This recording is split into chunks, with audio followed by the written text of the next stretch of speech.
Welcome back to the Ride and Laugh podcast. If you love mountain biking, you are in the right place.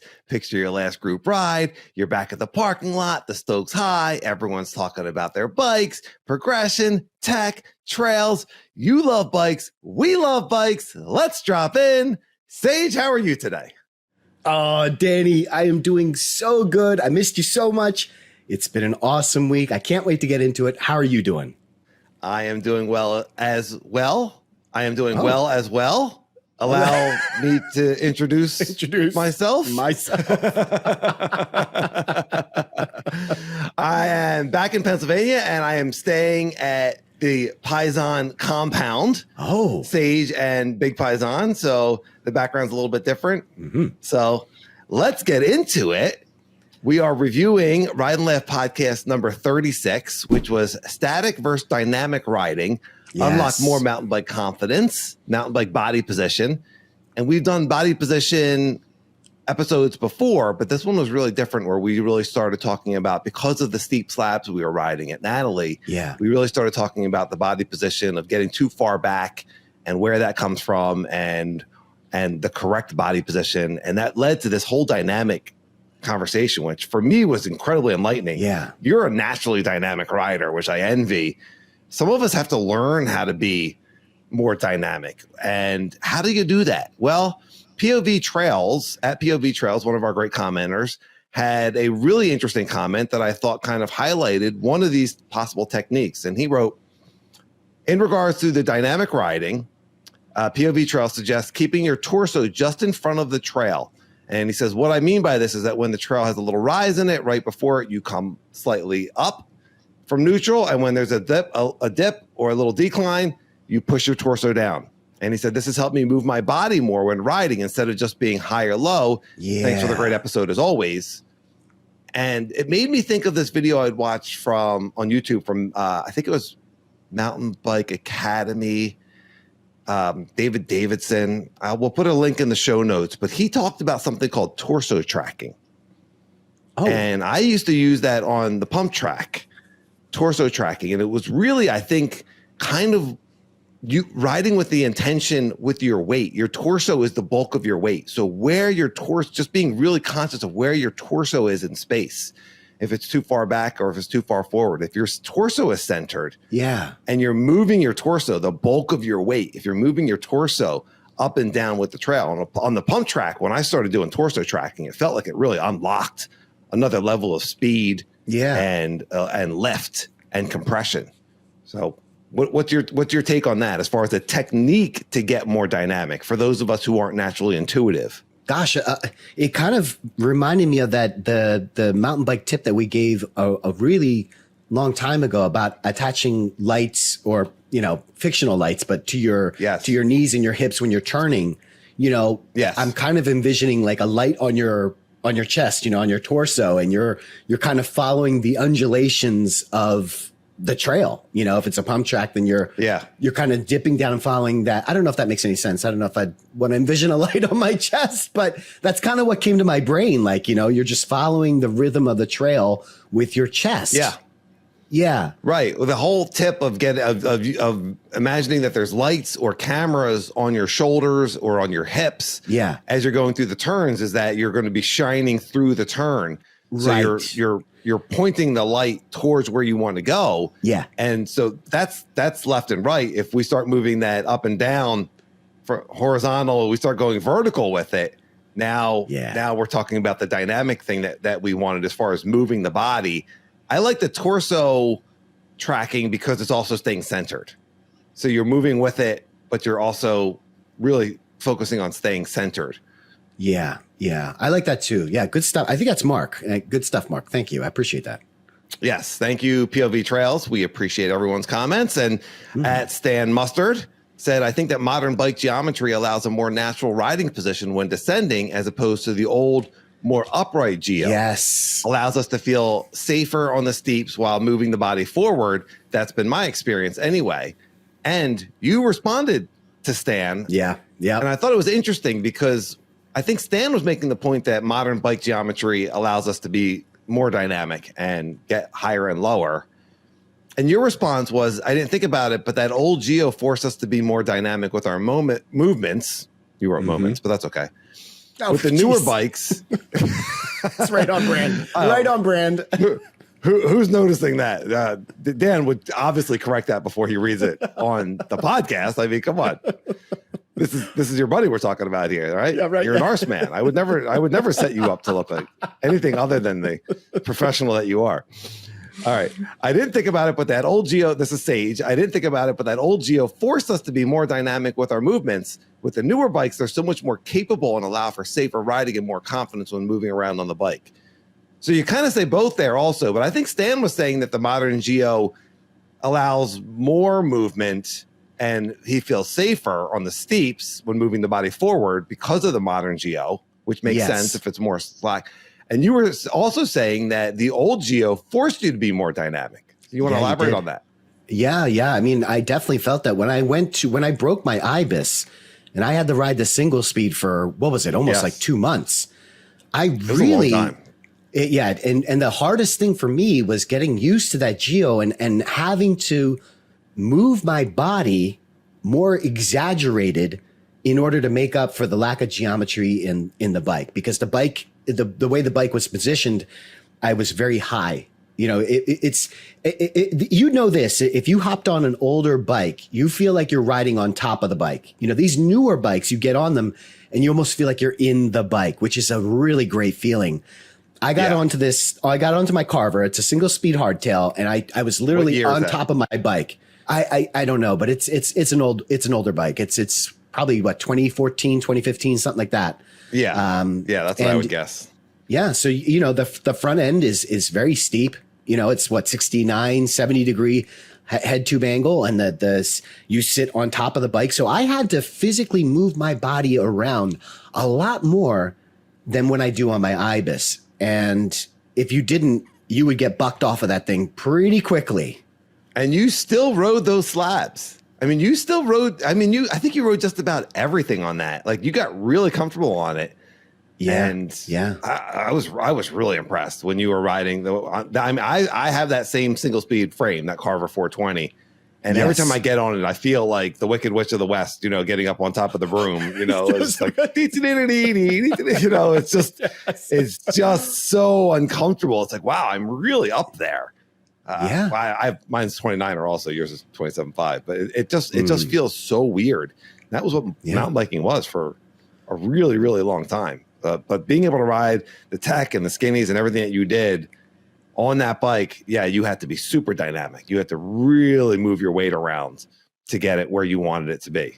Yeah. I definitely think that all the skills that I learned in the last, I think I've always been a dynamic rider, but in the last 4 or 5 years since we started this progression and we're doing more technical and more consequential things, I've become more dynamic in my movements, and that really helped me going back to the single speed. I mean, I had to exaggerate those movements even more, but I don't remember doing that much work back in the day when we were exclusively single speeding. So I don't know. If you have an old Geo bike, hop on it. Let us know what that felt like. I'm curious. Yeah. Ride and Laugh One at Gmail. And YouTube comments if you have an older bike or if you ride an older bike, if you know the difference. I remember when I first started really riding the newer Geo bikes was my 2018 Specialized Stump Jumper. You got the IBIS and I got the Stumpy. Yeah, which was my last bike. But I remember it was just like it was night and day difference. I mean, I remember sitting on it and just being like, wow, I feel like I'm inside this bike. And you're just so much lower and more comfortable and more confident, and it still climbed well. It's really a game changer when they started to figure out that geometry. And the bikes are awesome right now. So Ride and Laugh One at Gmail, YouTube comments. What bike are you riding? And have you ridden the older geometry bikes? Do you remember what was your first new geometry bike? You know, what was your impressions? So, and for new riders, you just don't even know how good you have it, but that's great. That's awesome. That's right. Yeah. All right. So on the same issue, on the same episode, you had Sage put out an awesome Ride and Laugh hot take called Steep Slabs. Forget everything you've been taught, advanced MTB. That was actually a different episode. Sorry, that was on the slab episode. That was a previous hot take. One. Yeah. Yep. But we had an interesting comment that I wanted to pull out of there. And Snoochie Boochies says anyone who has said to keep your weight over the bottom bracket doesn't understand athletic position and physics. Commit your body to the slope you are on. And I love that word commit. You know, we use commit in different ways. Commit your body to the slope you're on. So, right, you're matching the angle? Yeah. Yes or no? You're hearing a hesitation because, first of all, love the name Snoochie Boochie. Two, I yes. totally agree, except I think the point that we were making on that episode is the being centered on the bike and having your weight over the bottom bracket is a good practice for most people most of the time. And I think when we're talking about moving and getting dynamic, that's the next level, right? So if you're listening to this podcast and you're at an intermediate or beginner level, you know, that is a very good technique that you should master, you know, getting your weight over the bottom bracket, staying centered, you know, in that fixed position. When you're ready to move up to the next level, you know, start to sprinkle in, okay, getting dynamic, getting high and then getting low, moving with the terrain, all of those things. Those are things that you're going to have to probably, I guess it depends on whether you're cerebral or not cerebral in terms of how you ride. You know, like you like to actually have mantras and tell yourself to do things. I like to work things out. I would like to be intuitive. I would like to just not think about it. And that happens when I have enough muscle memory and I'm confident. But a lot of times I'm doing something, especially if it's scary, I am talking myself through it. And look, we just saw Chelsea on Rampage at the highest level, you know, super accomplished rider that's capable of getting, you know, doing huge sends off of that mountain. And I looked at her Instagram and it's amazing. And she's talking to herself. So yeah, I think it's a great technique, but certainly sometimes you're dialed enough where it's just instinctive, intuitive. I think jumping gets to that point. Yeah. Right. Because you have to get the timing down where it is muscle memory. So I guess my question then, Dan, to you is, what do you think of Smoochie Boochie's comment? Do you think that riders Snoochie Boochie, okay, Snoochie Boochie, yes.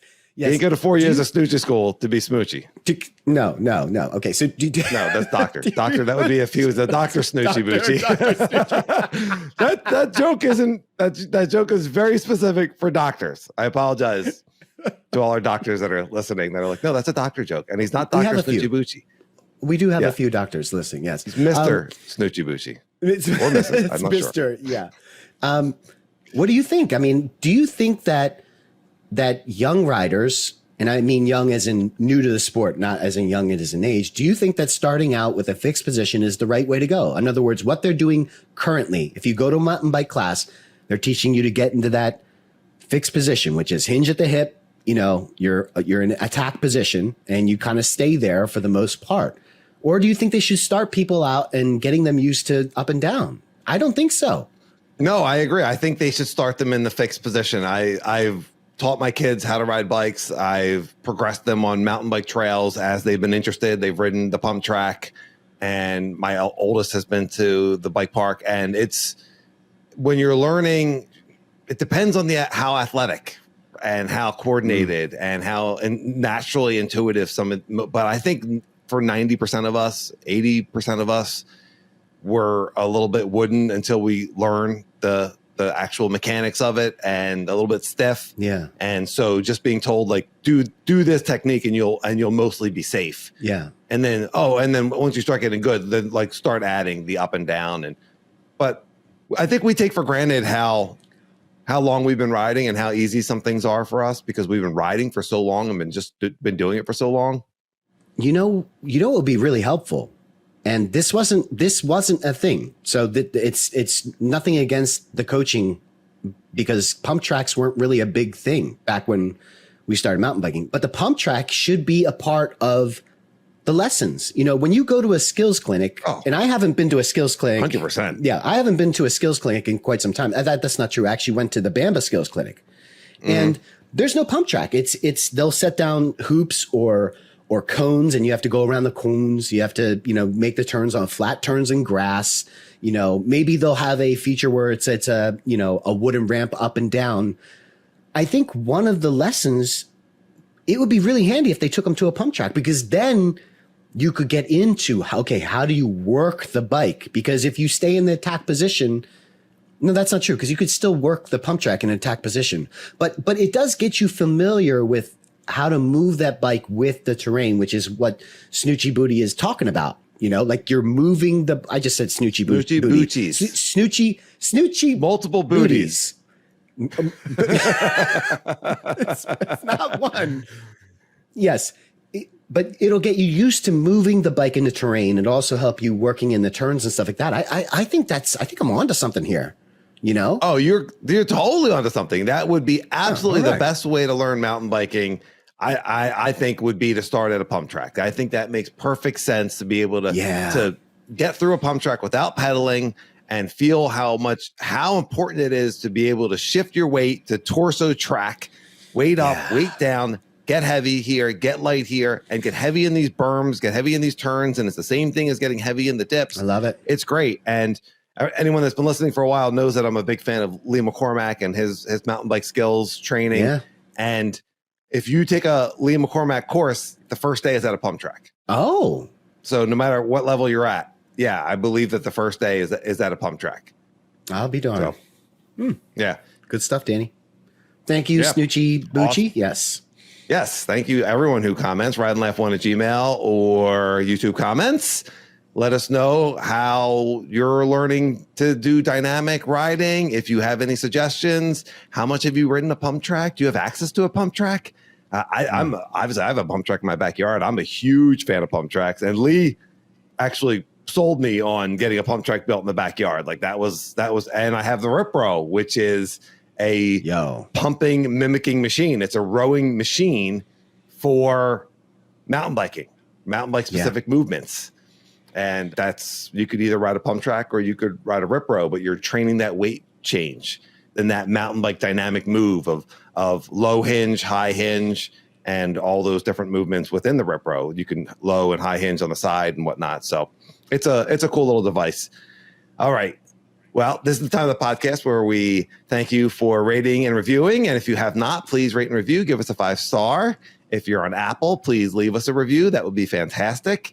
And give us a thumbs up and make sure you subscribe on the YouTube channel and recommend us to your friend. Think about 2 or 3 friends that you think might enjoy the podcast. And next time you see them, say, hey, guys, check out this podcast. These guys are really awesome. And both of them are extremely handsome. Oh, okay. Well, the awesome part, at least, is true. And my wife would say, and the handsome part, and the handsome. Mm-hmm. Yes. Thank you, honey. Even though you didn't really say it, I just said it about you saying it. But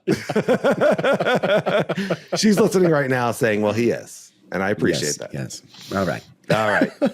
So we could talk about our rides briefly because we were not together for our riding last week, which is okay. We still had some good times. What trail experience did you have this past week? I had another great day at the Phoenixville Bike Park. I went with the stick this time. And it's just such a great place to meet up with people and work on skills. Not much to add to that one, but the next day I went to Mount Penn and I actually met up with Steven, Fred, and a new guy, Rob, who I didn't know they were going to be there. They were at the lot when I got there and I was able to show them some tech at Mount Penn. Yeah. Those guys were on e-bikes and holy moly did I was on the analog bike and it was wearing me out. But it was a lot of fun. It's always neat to be able to show people your home trails and kind of show them things that aren't so well known, and well, you know that place. Trail Sage is the mayor of Mount Penn. He knows every line in there. You got hurt at one point and you were just trail running and you would come reporting after each one of these runs. I think I found a new line. And every time he found a new line, it was gnarlier than the last one. I was like, oh no. He's like crawling over rocks and over cliffs and someone put a rock here. I think we can ride this. Sometimes you see Dane and you'd be like, Dane, is this a line? And Dane would be like, oh, like 20 years ago we used to huck off of that, but nobody's doing that anymore. Thank God. So many things about that story are interesting.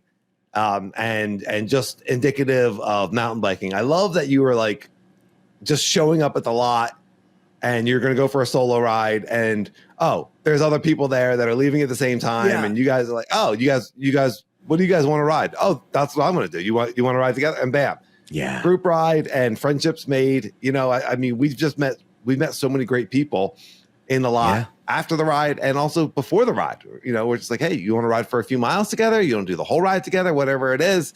It's just like a really cool part of mountain biking. It's almost like pickup basketball, where like you just kind of shooting around, and then three other guys come in and you're like, oh, you want to play some two on two, and you have a great time, Yeah. Well, who's going skins? I hear you. Yeah, that's a little awkward.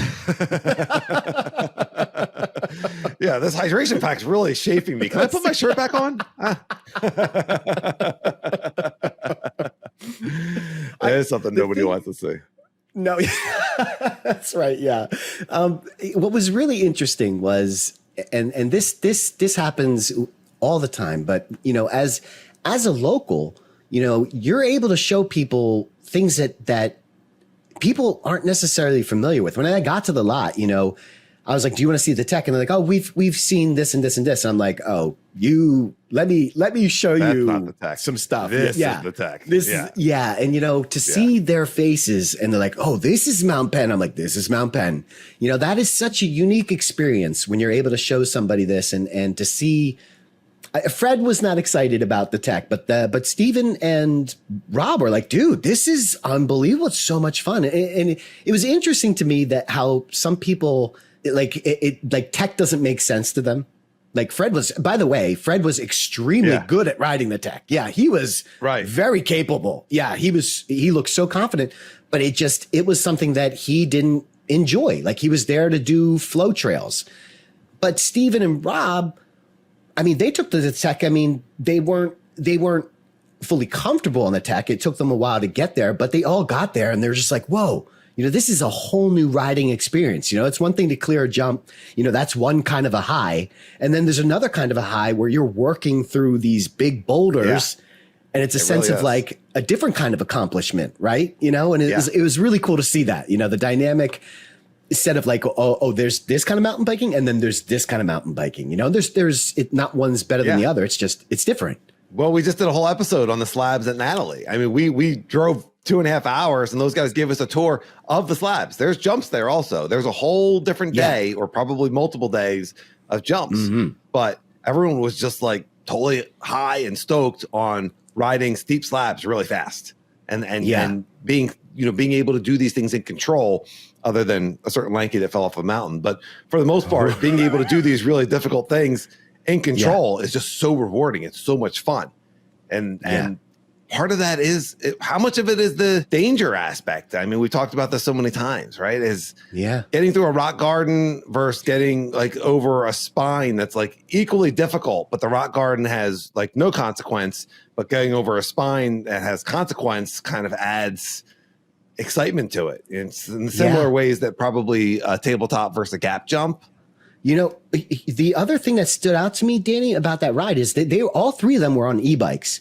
And the things that I was pointing out to them that I thought would be a struggle because are a struggle for me were the opposite. And what I mean by this, like the John's Rock, in John's Rock, there's that opening spine move. Right? Yes. That move is no problem for me. I'm on an analog bike. I'm able to shift my weight and kind of teeter on it's a skill move, because it's a really skinny spine and it's no problem for me on the analog bike because it's a light bike. John's the hardest Rock, part of that line. It's the most technical part of that line. The big rock at the end, we call it John's Rock. The big rock at the end goes, you have to pedal up it and then it's a steep roll off of it. Yes. And it's really hard because you lose. It's so janky getting to that rock. And then you have to pedal up. I see where you're going. Yes. So they struggled. I didn't struggle on the spine because I'm able to move my bike around. I'm pretty mobile. They struggled on that spine, but had no problem on John's Rock. So I was like, So for me, I was explaining the spine like it was no big deal. And John's Rock, I'm like, this is a huge deal. And you got to get all your speed. It's going to rob you of all your speed. They struggled on the spine, got to John's Rock. It was no problem. They had the e-bike and it just powered right up that rock and it was no big deal. And so that was really interesting to me that like the things that I struggle with on the analog bike, they found easy. And the things that I was finding no problem on the analog bike, they found difficult. I thought that blew my mind. I was like, whoa, that's interesting. Yeah. Well, when we were attacking the Twisted Sister log backwards, Twisted Sister is the really long, skinny with the teeter-totter in the middle. And next to it is an even longer skinny that it faces downhill, and I was attacking that trying to go uphill. Sage had done it going uphill already on the single speed, first one to do it that we're aware of, the full figure 8. Hey now. And we watched that day that you did it on the single speed, there was all those other riders on e-bikes. Yeah. And they, there were some spills, but for the most part, once you got up on that log and they started pedaling, they had it. Yep. And I realized how much easier that would have been on an e-bike when I was trying that on the analog bike, because I had so much trouble getting in the right gear. I had so much trouble, because you have to be in a certain gear to get up onto this thing, and then you almost have to maybe shift down, or it was just really hard to dial in the right gear and the right cadence. And I think an e-bike would have made that a lot easier, because once you get up on it, it's just pedaling. It's almost like doing it downhill. Doing a downhill skinny is always easier than an uphill skinny. Well, a significant uphill skinny, not a gradual one. I would argue that the single speed is actually easier than the geared bike too. I think the e-bike definitely made that easier, but I think the single speed was easier in the sense I didn't have to worry about, because I didn't worry about the gear. What are you going to do? That is the gear, So I was able to focus on everything else. I didn't have a choice. So you were like, okay, what's the right gear? I can't remember how many times you did it, but you went at this thing several times, and at least 5 of those goes were you trying to figure out what gear to be in. Yeah. Well, on the single speed, I literally just focused on the right line and then, holding the brake. And that's how I was controlling my speed, because I didn't have any gears to go faster or slower. So I was just feathering the brake and riding that through. I found it to be actually easier because I did try it on my analog bike, and I did not make it, as you know. Well, you almost made it. We both failed at the same spot, which was ridiculous because we had it. We did. And something took our eye off of the log, and we both kind of just gradually fell at the end. But the other thing about the single speed was that the main reason I wouldn't want to do it on the single speed is because of the geo. And you were riding so dynamically and so confidently on your single speed at that time. That was towards the end of that whatever couple of months that you had to be on it all the time. Yeah. And I mean, talk about sitting on top of the bike and being higher, and then you're on this this log that's even taller. And so the bail is it's just harder to bail off of that thing. I don't know. Did you bail? I feel like you got it right away. Maybe there was. Yeah, I did. Yeah. Well, you were, I did fail. It was at the end, right before the teeter totter, but you were famously on the log that I was trying to. Yes. I didn't realize what the move was. I was totally in the way. Yeah. Similar as Chelsea, the photographer at Red Bull that messed up Chelsea, in your opinion, right? I was the photographer on the teeter totter, except this guy was actually off to the side. I was completely in the way. I was like, oh, you're coming right at me. Big dummy. So, well, there's and then the fact that you are fit enough to ride with all e-bike guys, and not only ride with them, but they were done. And I don't know if their batteries were low or if they were tired. I wasn't there. But Sage went back out for another 1,000 feet of climbing. I mean, I saw your Strava. It was a big ride. Yeah. So keeping up with guys on e-bikes and then continuing to ride because you felt good and you felt strong. That's really cool. I think that's awesome. It's funny because we were talking about this at dinner, but I felt this really big sense of accomplishment, and then I realized I'm the only person that cares about that. I'm like, oh man, I kept up with the e-bike guys, and then I even went out and did more, and look at me. And then I was like, who's gloating and proud of that? Congratulations, Sage. Well, yeah, but I don't know. I think it's okay to feel good about yourself. You don't need other people to feel good for you to feel good. You did something that you felt good about. Yeah. If a tree falls in the woods and nobody's there, does it make a noise? Oh, I thought if it lands on somebody, does. I'm just saying, actually, I'm not really sure how that fits in with the. Yeah, wait a second. my point is that you were by yourself. Yeah. You were by yourself and you did something and you felt good about it. So if you had cleared a piece of tech that is challenging, I've been out on a million solo rides. I went out on a solo ride Sunday. I'm about to talk about it. And I did things that I felt really good about. And I felt good. And there was no one there to pat me on the back. Yeah. Yeah. I mean, I think maybe we're in a pretty unique camp in that, fitness is a pretty big part of why we mountain bike. I mean, listen, I love the jumps. I love the tech. I love the drive. I love all that. I love bike parks. I love the Phoenix Wheel Bike Park, which is a very small jump line that you can easily, do laps on. It doesn't take much fitness to be able to do those things. But there's this whole other side of mountain biking that I just love. I love the fitness part of it. I think you and I grew up in that time where it was like an earn your turns thing, and there was a lot of pride that went into that. And that still lives in my heart today. Like there's a lot of pride in when I go out and I'm doing big rides and I feel great. I feel really good about, being on an analog bike and cranking up these climbs. And I don't know, man. I don't know if that's gone by the wayside. Are we a dying dinosaur in this biking world? Well, we are definitely dinosaurs. We're definitely old guys in the mountain bike world. Yeah. So that's the main topic for today. That's something that we're going to get into is that dog mentality, that mentality of wanting to be fit, of wanting to get the big ride in, of wanting to get up the hill, of training to be strong. And there's just so many questions about it, especially in this world of e-bike options. Right. And we're completely pro e-bike and we are inclusive. And if you're not into fitness and you want to get an e-bike and just ride and turbo up the hill and enjoy the downhills, like that's totally cool.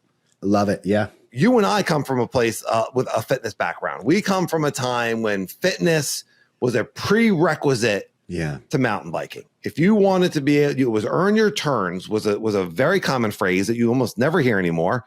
Because now you get an e-bike, it comes with free turns. You don't have to earn anything. It's free turns all day. So, and we didn't even want to go to a bike park. We were like, no, we earn our turns. We had a little bit of pride and hubris around it. So dumb. Which was dumb. So dumb. Yeah. But there's something that just feels really good about being fit.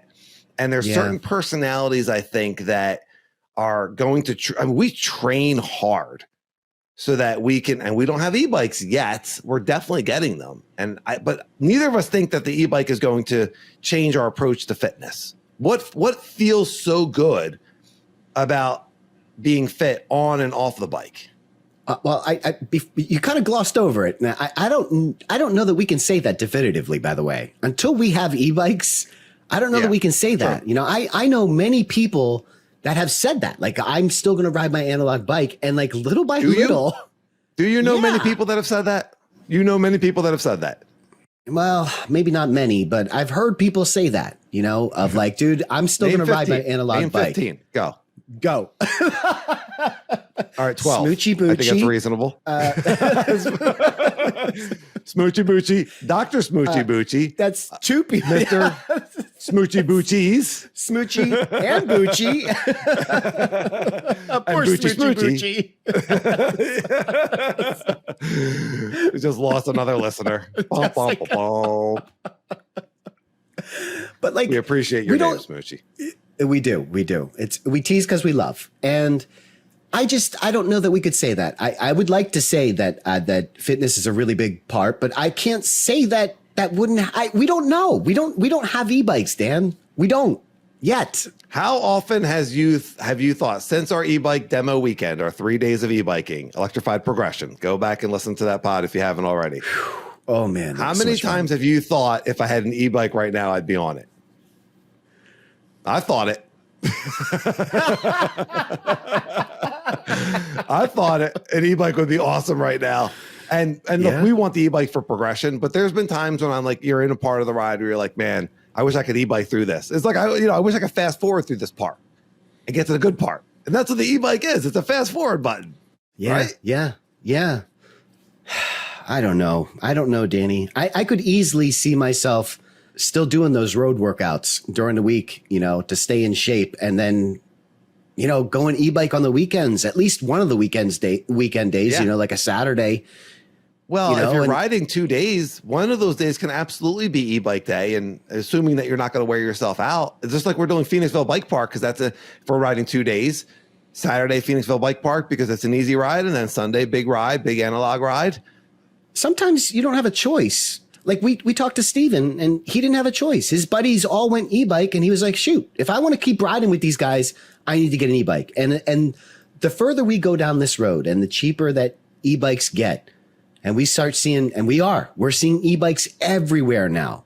I'm almost seeing more e-bikes than I'm seeing analog bikes these days, which is scary. It's crazy.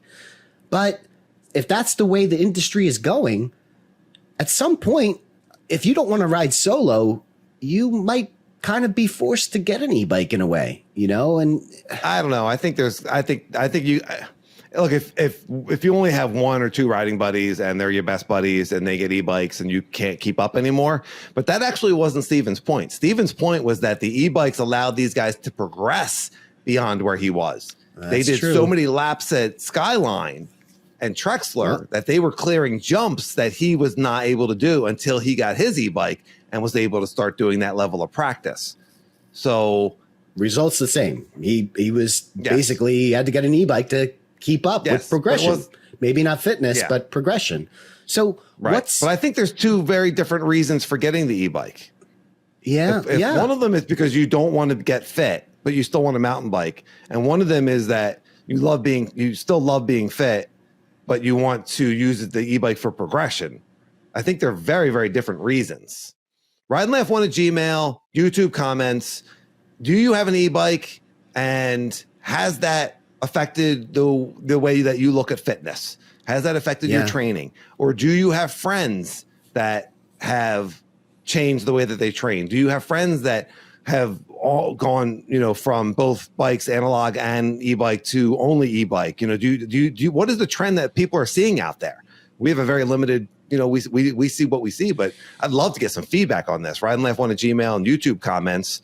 What is your take on the e-bikes, and how much are the analog bikes going to go away? If someone starts on an e-bike, I know you have something to say, and I'm throwing in a new subject here, but if someone starts on an e-bike, do they ever move to an analog bike? Ride and Laugh 1 at Gmail, YouTube comments. Let us know if that's you.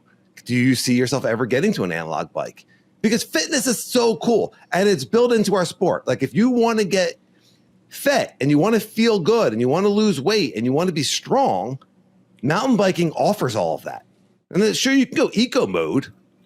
I got a great example, Danny. Hit me. When I was forced to ride the single speed, I distinctly remember saying on this podcast, I said, I would like to take my single speed out at least once a month because, wow, this added a whole new dynamic of challenges, not just fitness, but also in terms of like how to move the bike. I remember saying that. Have I taken my single speed out once since I got my full suspension? No, I have not.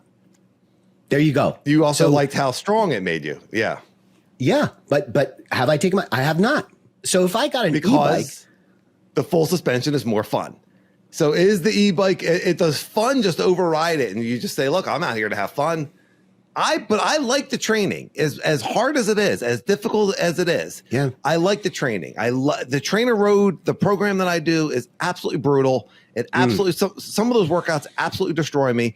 And I love the feeling of accomplishment afterwards. I drive to work after doing one of those trainer road, and I finished it, and I didn't touch the intensity, and I didn't backpedal, and I got it done. And I feel great. I accomplished something really hard to start my day, and I feel great. And we don't eat it often, but when I do eat, I'm eating a big giant meal. I feel like I'm nourishing my muscles. I feel like that I've earned it. My muscles need it, and I'm eating my steak and eggs, and I'm feeling great about it. And there's a satisfaction there. And then when I do get on the trail and I need that fitness and it's there, man, I earned it. Yeah, this is mine. I love the feeling of getting a technical climb. I care for flow climbs. I don't care for road climbs. I mean, I do them for training, but Yeah. there's no better feeling. That's not true, but there are plenty of better feelings. But this one's high on my list. We might need to broaden your feelings. You need to get out more. That's so true. But I really love getting a technical climb. And there are a few that come into mind. You know, I can think of many off the top of my head where I look forward to getting, because it's so challenging. And the feeling that you get from clearing that climb, and you don't get that on the e-bike. I remember when we were on the Levos and we did those same climbs, and I was like, that was nothing. It was nothing. It was so easy. And there was some excitement around that because I knew, wow, I have so much more energy to do other things. But I got to tell you, man, I think I would miss that. And I did have a greater appreciation for that, you know, going to the e-bike. And I don't know, Danny. I don't know if that's enough to convince people to go ahead. Well, that's a reward that some people just may never know. Isn't that sad? If you start off e-biking, well, it's not sad. It just is. You know what I mean? Like I'm just here to let anyone know I'm here to let anyone know, like I'm some sort of like person from the future who's come back, and I'm here to tell you that future Dan, there's more to your sport than you realize. We used to ride bikes without batteries. I'm your future self letting you know that climbing is actually really fun. No, future self. Said no one ever. Yeah. Said no one I don't ever. believe in the future. No, I live in the present, dude. False. Ride and Laugh guys told me to live in the present. Get out of here, future dude. I'm gonna ride my e-bike.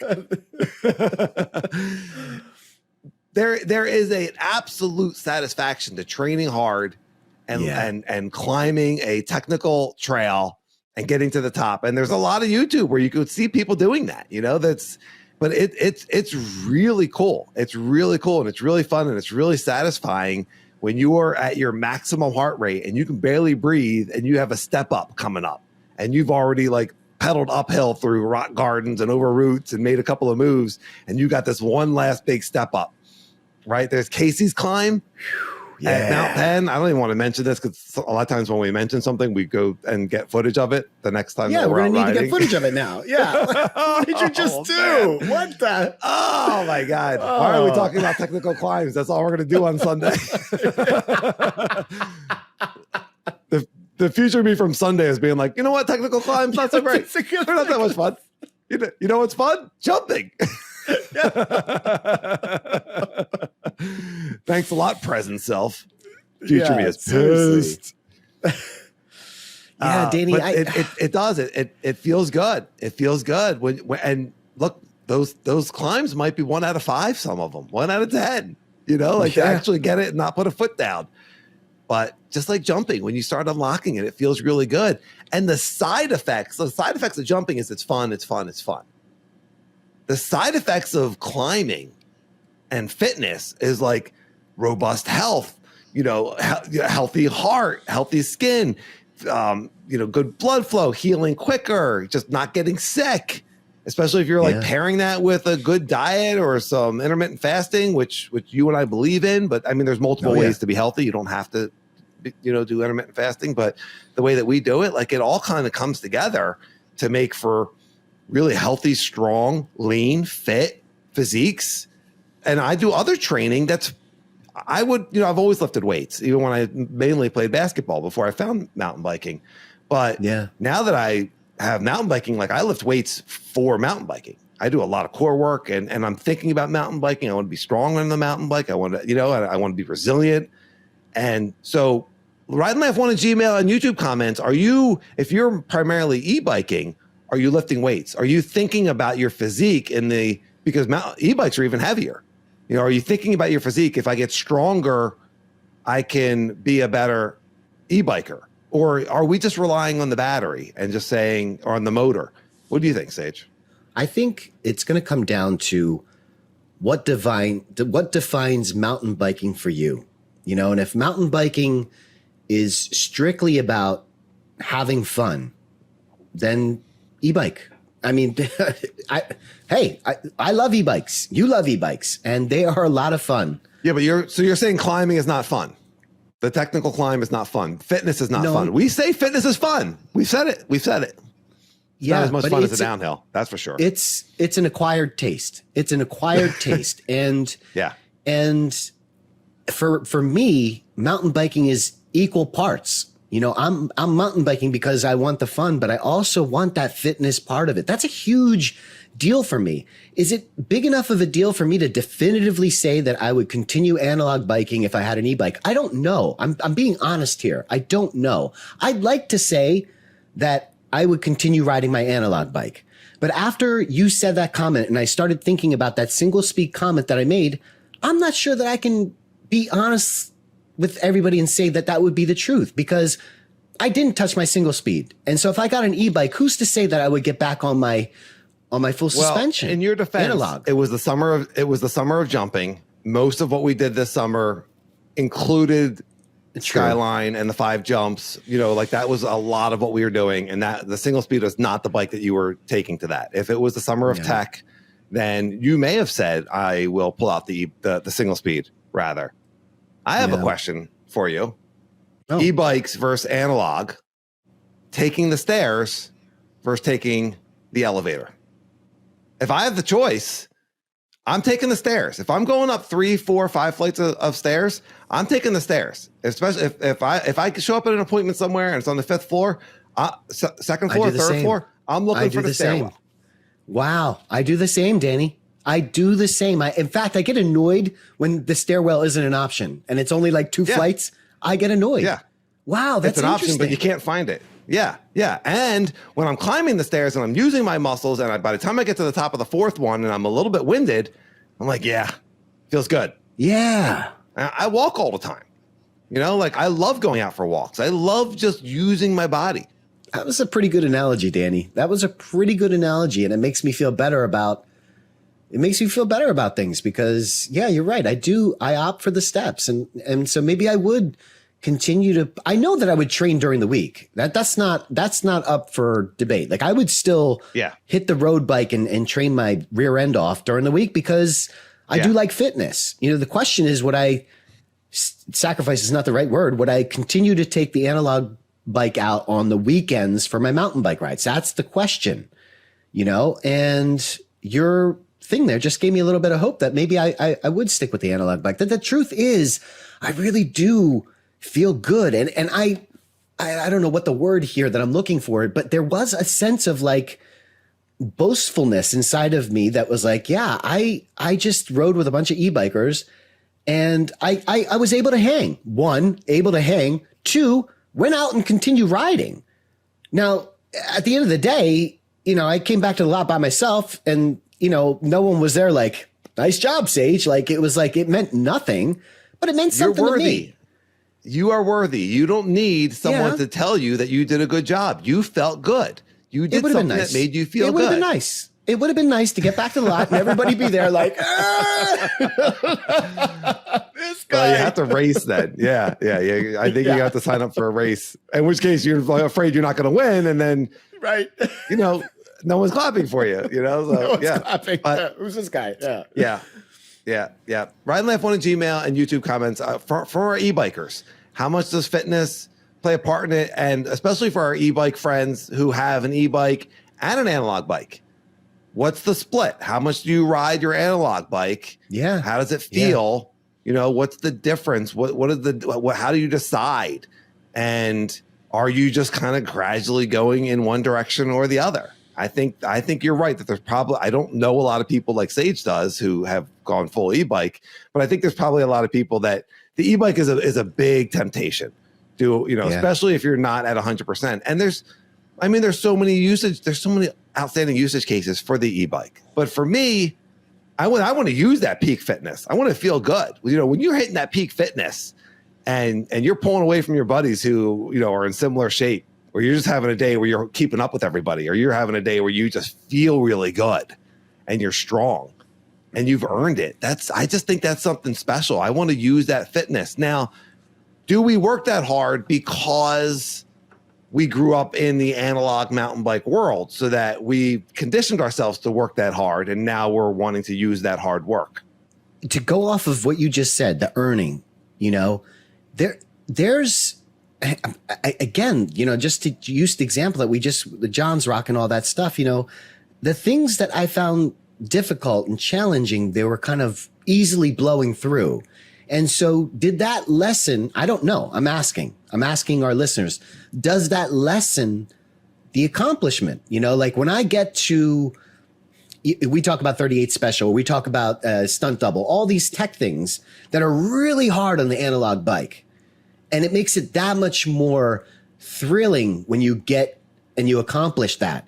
Yeah. When you're on the e-bike and it's not that hard, and now all you have to do is focus on the right line because the effort isn't a part of that equation. Yeah. It's maybe less of an accomplishment, but is that enough to switch back to analog? Maybe not. I don't know. Well, I love it. I think that's a great point. Or do you have to find things that are harder because the e-bike makes them easier? Yeah. But I don't know how many mountains have things that are harder than what we're doing at Mount Penn. I mean, I'm not saying that Mount Penn has the hardest tech in the world or anything like that, but a lot of the tech that we ride there is black diamond, double black diamond, some of it just really, really hard. I just think it goes back to what I first said. It goes back to what I first said because actually there are things at Mount Penn that the e-bike actually, it gets harder. Like think about 1 in 10. That opening step up move onto that rock would probably be pretty tough on an e-bike because of how heavy it is. But the rest of that line is actually probably easier on the e-bike until you got to that one spot where you drop off that rock. And 1 in 10 is a boulder field. And it starts with this really ridiculously huge step up move. And right after that, you kind of drop in and you ride all these boulders through this field. And some of it's really challenging on the analog bike, but if I think about it, there are actually some sections of that actually work itself better for an analog bike because of how lightweight it is and how maneuverable that bike is, where the e-bike might struggle. So yeah, maybe we don't know really because we haven't ridden the e-bike through there. I struggled. That line takes a lot of physical strength on an analog bike. Does. It is way more challenging. And doing it on an e-bike, I think, would probably be less rewarding because we know how hard it is on a regular bike, but it would still be fun. I still think there are sections of that 1 in 10 that would actually be harder on the e-bike. You think you could do that step up move on that e-bike? I don't know, man. That's a pretty big. Yeah. That's a lot of weight. It gives you a lot of momentum. A lot of weight. It gives you a lot of momentum. It does. It really does. Yeah. Yeah. Because we struggle to get the momentum to get into that. We charge into that and we do it in kind of a big gear so we can get the step up, which makes the rest of it. You're so right. I do that whole line in a big gear. I mean, that line is so slow speed that it feels nice to have the tension under pedals. But yeah, I think you could get up there on an e-bike. I think you're right.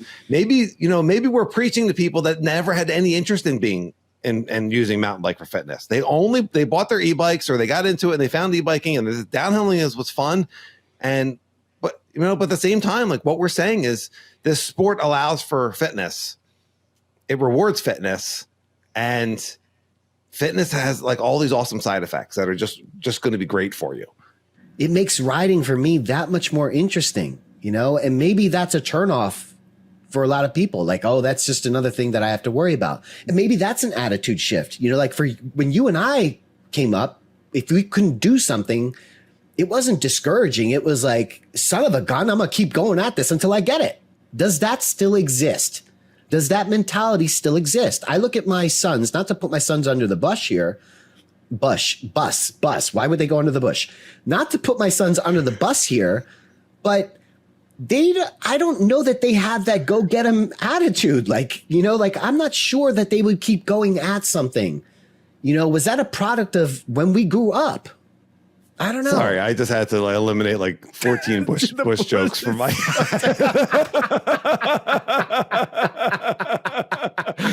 I was like, nope, inappropriate. Nope, that's really funny. Can't say it. I'll just tell him that I didn't say any of them.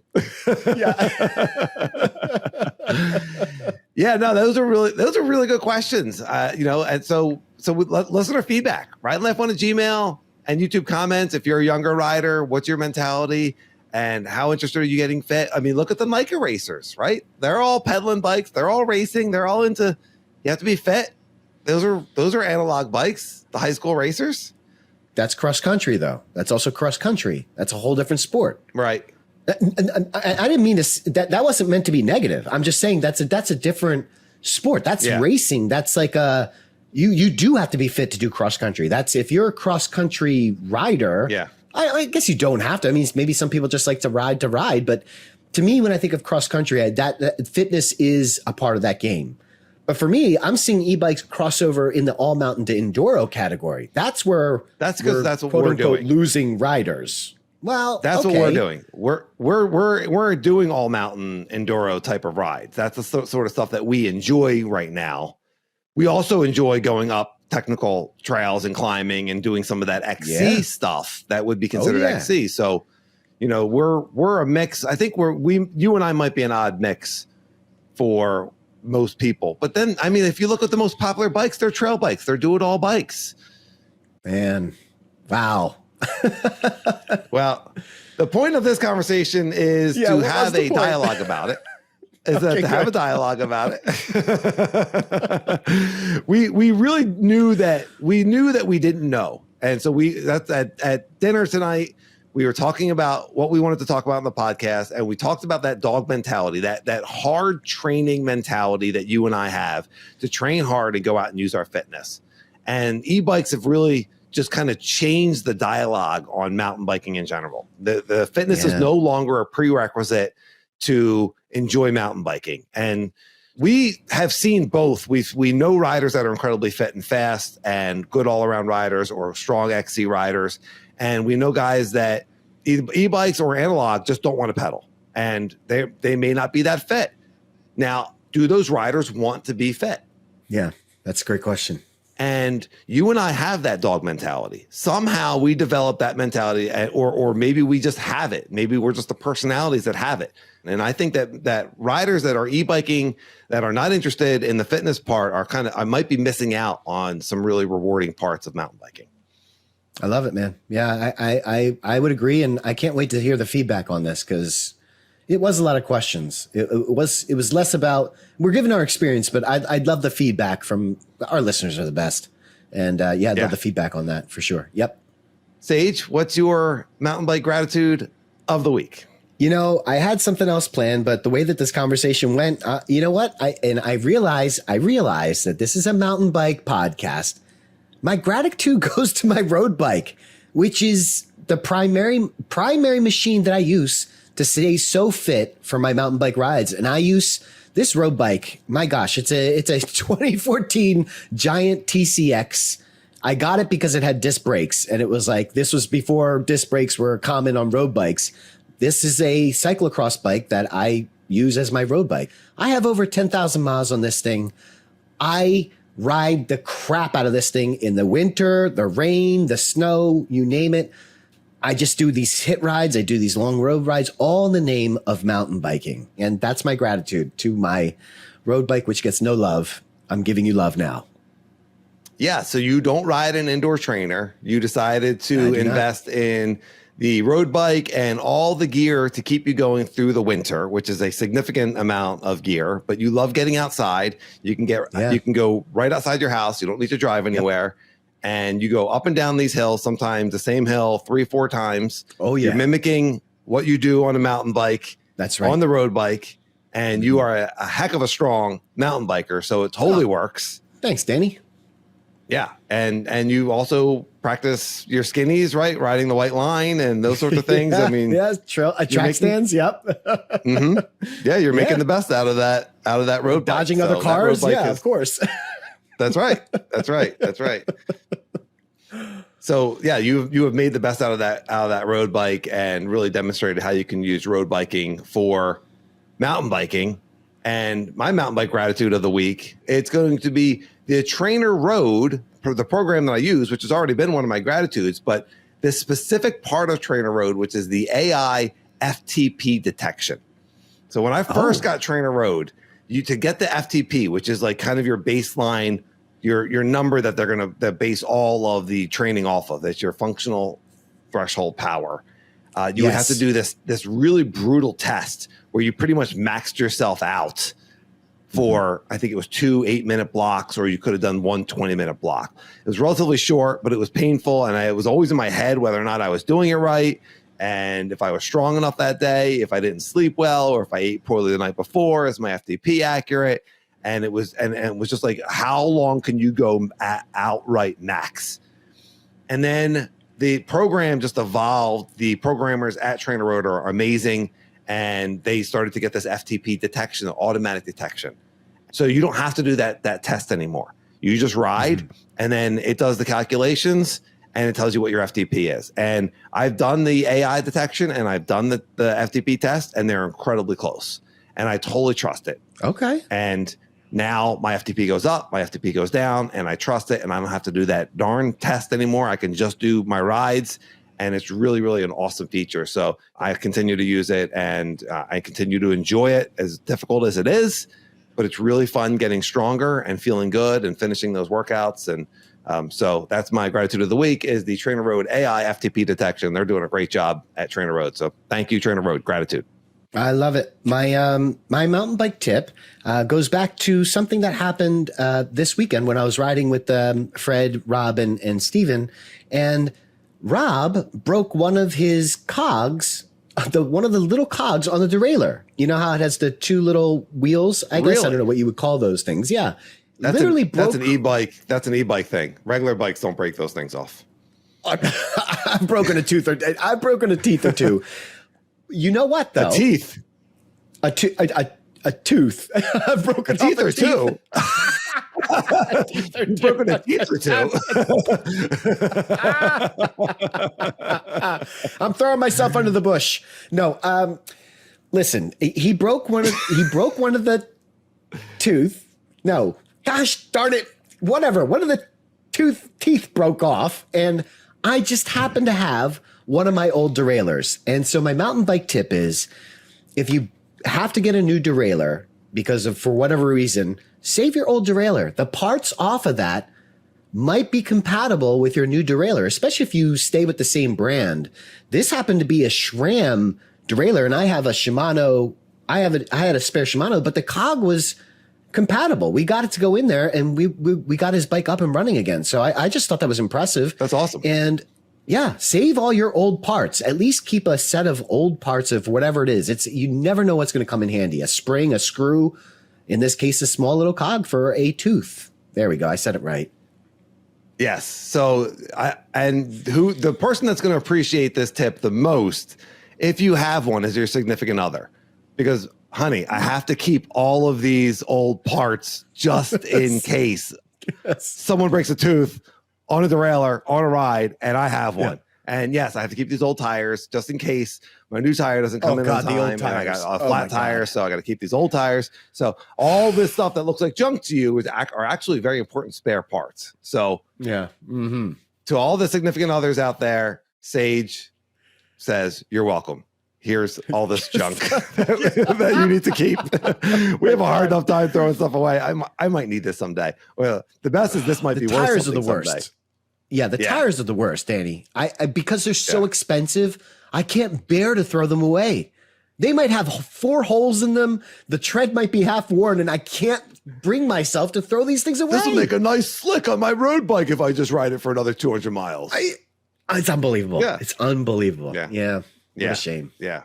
I know. It's hard throwing that stuff away, but it's a good tip. I mean, if you keep the right stuff and you have a little bin in your car with the right stuff back there, it can certainly come in handy. So it's a good mountain bike tip of the week. If you are still listening, you are definitely one of us. You love riding and talking about bikes. We appreciate you. Gratitude to you. Thank you for listening. Thank you for commenting. Thank you for 5-star reviews and thumbs up on the YouTube player. And we appreciate everybody. Have a fantastic week of riding. Ride and laugh. I'll see you, everyone.